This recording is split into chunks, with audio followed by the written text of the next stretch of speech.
लगती ही काटा से। तो जी हाँ, नमस्कार दोस्तों, कैसे हैं आप लोग।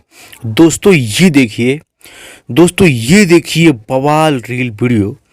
खुद सौम्या पोखरेल ने खेसारी लाल यादव जी के गाने पर फिर से एक बवाल रील वीडियो बना दी है दोस्तों ये वीडियो नेपाल में टिकटॉक पर काफ़ी तेज़ी से वायरल हो रहा है। वही दोस्तों, इस सॉन्ग के बारे में बात करें तो इस सॉन्ग का नाम है फसरी लगा ले दुपट्टा से, जो कि मूवी सॉन्ग है, जिस मूवी का नाम है हम हैं हिंदुस्तानी। बहुत ही ब्लॉकबस्टर मूवी हुआ था, उसी का सॉन्ग है दोस्तों।